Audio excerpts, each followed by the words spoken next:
달력을 보다가 빨간 날이 다가오면 여러분은 어떤 계획을 세우십니까? 어떤 분들은 보고 싶었던 사람들과 모임을 하거나 또 어떤 분들은 기분 전환을 위해 여행을 준비하실지도 모르겠습니다. 특히 여행이라고 하면 오늘의 주제인 이것을 즐길 분들도 많을 것 같은데요. 이것 제대로 하면요, 호텔에서 단 한 발자국 밖으로 나가지 않고 근사한 풍경을 보면서 먹고 마시고 놀고 자는 것만으로도 24시간이 모자랍니다. 아니 모처럼 휴가인데 왜 굳이 답답하게 호텔 안에서만 시간을 보내는 거야? 그리고 하룻밤 자는데 돈을 이렇게나 많이 쓰는 이유가 뭐야? 이런 생각하시는 분들도 있을 겁니다. 여러분이 가지고 계신 물음표 그냥 넘어갈 수 없죠? 세상의 모든 것들이 탄생한 이유를 밝혀드립니다. 저는 역사학자 김재원이고요.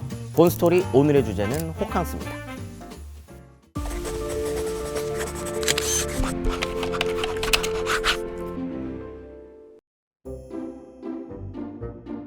본격적으로 얘기를 하기에 앞서서 호캉스가 무슨 뜻인지 이야기해 봅시다. 호텔의 호자 그리고 휴가라는 뜻의 프랑스어 바캉스의 캉스를 합친 단어입니다. 이게 외국에서 들어온 개념이냐? 또 그런 건 아닙니다. 언제부턴가 한국에서 만들어진 신조어고 한국 사람들이 하도 호캉스라는 말을 많이 쓰니까 외국인들도 이 단어의 뜻이 뭔지 궁금해서 역으로 물어본다고 하더라고요. 최근에는 일본 사람들도 한류 콘텐츠의 영향으로 이 단어를 쓴다고 합니다. 호텔 안에서 휴가를 온전히 보낸다고 해서 붙여진 이름인 호캉스, 어떤 분들은 영미권에서 찾아볼 수 있는 스테이케이션과 비슷한 것 아니냐 하실 수도 있습니다. 하지만 애초에 이 단어는 출발선이 다릅니다. 스테이케이션이 널리 쓰이기 시작한 건 2007년쯤부터입니다. 이맘때는 미국발 금융위기로 전 세계의 경제가 위기에 빠졌던 시기였는데요. 미국 국민들도 지금만큼은 아니지만 고물가의 살림살이가 상당히 팍팍했을 겁니다. 그런데 여름 휴가 시즌이 다가왔고 평소처럼 돈을 쓰며 여행하기엔 부담스러우니까 그냥 집에 머무르면서 휴가를 보내자라고 하는 사람들이 많아졌던 겁니다. 그리고 이걸 스테이케이션, 우리식으로 말하면 집콕 혹은 방콕 정도의 단어로 사용하는 사람들이 많아진 겁니다. 하지만 이런 휴식 방법이 역사상 아예 없었던 새로운 개념은 아닙니다. 19세기 즈음부터 영미권의 부자들은 휴양을 위해 도시를 떠나서 산 좋고 물 좋은 곳에 근사하게 지어진 호텔로 향하게 됩니다. 영화나 뮤지컬로도 만들어졌던 20세기 초반 인기 소설 레베카에서도 나오는 장면입니다. 어떤 돈 많은 귀부인의 비서인 여주인공이 부인의 휴가에 동행해 유럽 유명 휴양지 몬테카를로의 호텔로 향하게 되는데요. 주인공은 거기서 마찬가지로 휴가차 호텔에 머물고 있었던 영국의 부유한 귀족 남성을 알게 되면서 사랑에 빠졌고 결혼하게 됩니다. 실제로 이런 호텔들은 유럽 각지에서 모인 사교 명사들이 휴양을 목적으로 머물다 보니까 서로 친분을 쌓거나 세상 돌아가는 이야기를 하면서 정보를 얻기에도 안성맞춤이었을 겁니다. 그리고 휴양지의 호텔들 대부분은요, 경치가 좋고 비밀스러운 곳에 자리를 잡고 있었는데요. 숙박뿐만 아니라 자체적으로 음식, 음료, 엔터테인먼트까지 모두 제공했습니다. 그렇다 보니 이곳을 찾은 사람들은 한 번 짐을 풀면 집으로 돌아가기 전까지 몇 날 며칠이고 좀처럼 호텔 문 밖을 나설 일이 없었던 겁니다. 유럽에서 발전한 호텔이라는 공간의 문화는 조선에도 전해졌습니다. 조선 후기부터 개항지와 서울을 중심으로 외국인들에 의해 지어진 호텔은 애초부터 조선을 찾는 외국인들이 주로 투숙했고요. 이들과 교류하거나 사교하기 위한 조선 상류층들을 위한 장소로 열려 있었습니다. 이런 분위기는 해방 이후나 한국전쟁이 끝난 후에도 쭉 이어지게 됩니다. 그러니 일반인들에게 호텔이라는 건 어떤 존재였겠습니까? 눈앞에 보여도 아주 먼 나라 혹은 다른 세계처럼 여겨졌을 겁니다.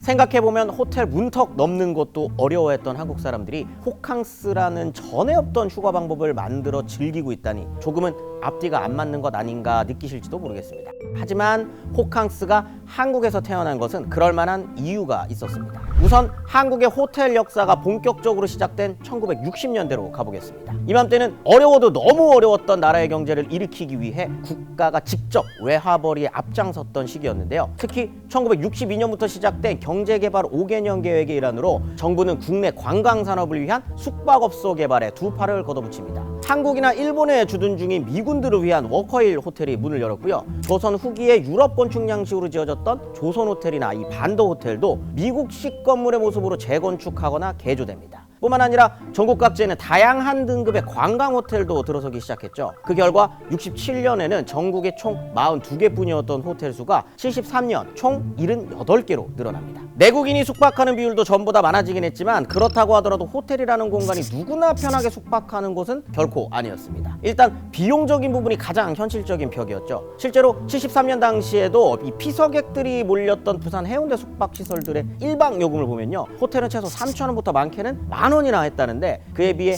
여관이나 여인숙은 아무리 비싼 특실이라도 1,000원 남짓이었다고 합니다. 당시 높은 임금을 받을 수 있어서 최고로 인기 있었던 직업인 은행원의 첫 월급이 3-4만 원 선이었던 걸 고려하면 일반인들에게 호텔이라는 곳은 어나더 레벨처럼 느껴졌을 것 같습니다. 그리고 지금도 그렇게 생각하는 분들이 많지만 특히 그 당시엔 숙박업소에 대해서 타지에서 묵을 곳 없으면 하룻밤 눈 붙이는 곳이라는 인식이 강했습니다. 때문에 신혼여행이나 기념일처럼 특별하게 마음 먹고 준비한 날이 아니고서야 여관이나 민박집처럼 상대적으로 값싸게 머물 수 있는 다른 대안들을 선택하는 것이 보편적인 분위기였습니다. 호텔을 일상 속에서 자주 찾는 사람들은 한국 사회의 상류층 인사들이거나 서양식 생활 방식이 반영된 공간을 원하는 외국인 관광객들이 주를 이루었습니다. 하지만 70년대 들어 이런 고객들마저 유치하기 쉽지 않은 상황에 놓이게 됩니다. 바로 중동발 1, 2차 석유파 등으로 국제 경기가 어려움을 겪으면서 한국을 찾는 외국인 관광객의 수도 크게 주춤했기 때문인데요.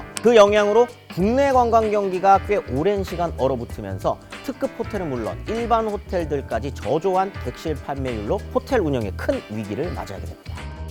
호텔업계는요, 극복할 방법을 모색하다가 국내 고객의 수를 늘려보자는 결론에 이릅니다. 특히 80년대에는 한국이 3조 호황에 힘입어 국민들 지갑 사정이 좋아지기 시작했거든요. 그래서 기존의 부유층 고객들보다는 중산층을 겨냥한 상품이 개발되게 됩니다. 예를 들어 투숙 기간 동안 조식을 무료로 제공해주거나 호텔 연회장의 공연이나 파티 참석권을 할인해주거나 수영장, 사우나 같은 부대 시설을 추가 비용 없이 마음껏 사용할 수 있게 해준다든지 한술 더 떠서 객실 요금 자체를 많게는 절반 가격까지 할인해주는 것도 나타나게 됩니다. 이걸 두고 투숙객들을 위한 패키지 상품이라고 소개했는데요. 주로 허니문을 준비하는 예비 부부나 가족 단위의 여행객들을 위한 내용이 줄을 이뤘습니다. 호텔의 마케팅 전략은 통했을까요? 그야말로 대박이 납니다. 호텔마다 여행 시즌을 앞두고 출시되는 이 상품은 없어서 못 파는 수준이었습니다. 특히 휴가를 한 달이고 두 달이고 여유롭게 즐기는 외국인들에 비해 짧게는 하루 이틀, 길어봐야 일주일 내외로 휴가 기간을 갖는 한국 사람들에게는 더욱 매력적인 상품이었을 겁니다. 그도 그럴 것이 89년에 해외여행이 전면 자율화됐기 때문에 그 전까지는 대부분의 국민들이 갈 수 있는 여행지가 국내에 한정되어 있었는데요. 때문에 휴가철에 성수기를 맞은 여행지들은 어딜 가나 인산인해를 이뤘습니다. 생각해보세요. 눈 깜짝하면 사라지는 소중한 휴가 기간에 도로에서 차 막히고 가는 데마다 사람도 많아서 뭐 하려면 한참 기다려야 하고 뭐 좀 먹고 놀고 자고 사려면 바가지 요금이 기승을 부려요. 그런데 평소에는 너무 비싸서 숙박을 하고 싶어도 망설여졌던 고급 호텔을 보다 경제적으로 이용할 수 있고 또 남들과 다른 색다른 경험을 할 수 있는 기회가 생겼다면 이게 그 당시에 보편적인 휴가 문화에 지친 사람들에게 먹혀 들어갔던 겁니다. 같은 값이라면 쾌적하고 편안하고 게다가 호화롭기까지 한 공간인 호텔, 짧은 휴가를 알차게 보낼 대안으로 선택할 수 있었을 겁니다. 하지만 요즘 우리가 호캉스라고 부르는 개념은 이때 만들어진 것이 아닙니다. 이런 고급 호텔을 누구나 대중적으로 이용하기엔 패키지 상품이 있다고 하더라도 여전히 비싼 가격이었고요.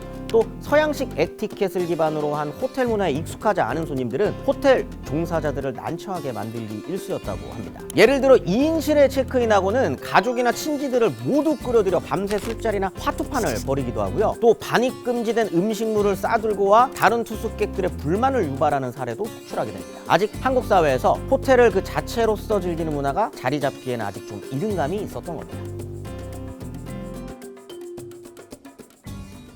나만의 취향을 위해서 작더라도 차별화된 것들을 누리는 게 트렌드가 된 요즘, 그 중심에 특급 호텔에서의 호캉스를 하는 경험도 빠지지 않고 인기를 누리고 있습니다. 세련된 인테리어로 꾸며진 객실이나 라운지에 앉아 여유롭게 읽는 한 권의 책, 근사한 도시나 자연의 풍경이 펼쳐진 카페에 앉아 즐기는 애프터눈 티, 피로를 싹 풀어주는 스파나 마사지, 하늘과 맞닿은 널찍한 인피니티 풀에서 수영을 하거나 피트니스로 몸을 풀기도 하고요. 그리고 미식의 즐거움을 선사해주는 다이닝과 반짝이는 야경을 내려다보며 분위기 있게 마시는 한 잔의 술까지 일상에서 벗어나 색다른 공간에 있는 것만으로도 근심과 걱정을 잠시 잊고 여유롭고 자유롭다는 느낌에 취할 수 있다는 것. 호캉스를 좋아하는 분들은 이런 것들이 매력 포인트라고 이야기합니다. 그래서 어떤 분들은 유명한 호텔들을 투숙해보고 비교하며 각각의 호텔마다 가지고 있는 특장점과 매력, 그리고 방문객들을 위한 숨은 디테일까지 찾아내는 즐거움을 즐기기도 하고, 또 어떤 분들은 일상을 벗어나서 새로운 경험을 하고 휴식하는 정도를 넘어 나 좀 있어 보이지 하는 느낌으로 주변인들에게 능력을 과시하는 그야말로 있어빌리티 소비 문화의 소재로 삼기도 합니다. 이렇게 호텔에서 바캉스를 즐기는 문화는 호캉스라는 이름을 가지고 2005년에 다시 등장합니다. 꽉 막힌 피서길 싫어 우리는 호캉스 간다라는 제목의 기사로 서울의 특급 호텔들이 준비한 여름 패키지를 소개하는 내용을 담고 있었는데요. 아무래도 호캉스라는 단어의 뜻을 기사 내용 부분에 자세히 설명하지 않은 걸 봐선 이미 이 단어는 우리 사회 어디선가 통용되던 신조어였을 것으로 추정됩니다. 혹시 호캉스라는 단어를 처음 만든 사람을 아시는 분은 댓글로 알려주세요. 어쨌든 이 시기에도 특급 호텔의 패키지 요금은 최소 20만 원대부터 많게는 100만 원대까지 형성되어 있었기 때문에 웬만한 해외 패키지 여행 상품만큼 비싸다는 평가를 받고 있었습니다. 하지만 앞서 이야기했던 2007년부터 시작된 전 세계적인 규모의 금융 위기로 국내에도 경기 불황이 닥치면서 한국엔 생각지 못한 방향의 소비 분위기가 형성됩니다. 스몰 럭셔리, 말하자면 불경기에 허리띠를 졸라매고 다른 소비는 줄이더라도 대신 나를 위로해 줄 수 있는 작고 값비싼 사치를 즐기는 일종의 보상 심리가 작용한 소비 풍조가 일각에서 유행처럼 번져나왔던 겁니다. 실제로 유명 백화점들에서 명품 브랜드에서 나오는 운동화나 선글라스, 시계, 립스틱, 심지어 일반 상품보다 6배쯤이나 비싼 명품 스타킹까지도 불티나게 팔려나가 고급 소품들의 매출이 눈에 띄게 증가했다는 보고가 있었습니다. 주말이나 휴일을 이용해 호캉스도 이런 스몰 럭셔리의 한 방식이었을 겁니다. 잠시 유행처럼 불붙었다가 사그라들 것 같았던 이 소비 경향은 여기에서 그치지 않았습니다. 대한민국의 2000년대 중후반 문화를 주도한 인터넷 그리고 소셜 네트워크 서비스, 그 어떤 매체보다 더 많은 사람들이 빠르게 정보를 접할 수 있는 인터넷과 개개인의 일상을 고스란히 노출시켜주는 SNS가 그 기폭제 역할을 하게 된 겁니다. 사람들은 본인만의 스몰 럭셔리 일상을 그저 혼자만 간직하고 만족하는 정도에 그치는 게 아니라 온라인상에 공유하면서 누가 더 고급지고 멋지고 좀 있어 보이는 삶을 사는지 경쟁적으로 자랑하게 됩니다. 그렇다 보니 호캉스에 대한 비판적인 시각도 존재합니다. 과연 이것이 진정한 휴식을 위한 방법이 맞는지, 그리고 남들에게 가시하기 위해 경제적 능력이 뒷받침되지 않은 상황에서 무분별하게 이루어지는 위험한 소비를 부추기는 것은 아닌지 말입니다. 쳇바퀴처럼 돌아가는 고단한 일상과 늘 똑같은 모습으로 마주하는 집으로부터 우린 가끔 훌쩍 떠나고 싶다 생각하기도 합니다. 그 방법으로 멀지 않은 호텔에서 보내는 하룻밤을 고민해 볼 수도 있겠죠. 남들에게 보이기 위한 휴식이 아닌 온전히 나를 위한 휴식을 위해 말입니다. 사람들이 호텔로 향하고 싶은 마음에 대해 소설가 김영하 씨는 자신의 에세이집 여행의 이유에서 이렇게 이야기합니다. 오래 살아온 집에는 상처가 있다. 지워지지 않은 벽지의 얼룩처럼 온갖 기억들이 집 여기저기에 들러붙어 있다. 하지만 잠깐 머무는 호텔에서 우리는 슬픔을 몽땅 흡수한 것처럼 보이는 물건들로부터 완벽하게 자유롭다. 호캉스에 대한 본 스토리, 여러분들은 어떻게 보셨나요? 저는 더욱 다양하고 흥미로운 이야기로 다시 돌아오겠습니다. 네, 스몰 럭셔리요? 너무 재수없게 나올 것 같아가지고 그러지. 제 태어난 해에 만든 와인을 한번 먹어봤었어요. 친구들이랑 30살 될 때. 그렇죠. 그 30년 된 와인. 그게 하나에 한 300만 원 정도 하더라고요. 한 병에. 같이 호텔에서. 너무 재수없어. 이게 막 이렇게 자주 가는 그런 게 아니라 애들이랑 이렇게 돈 모으고 모아가지고 이렇게 이제 간 거죠. 네.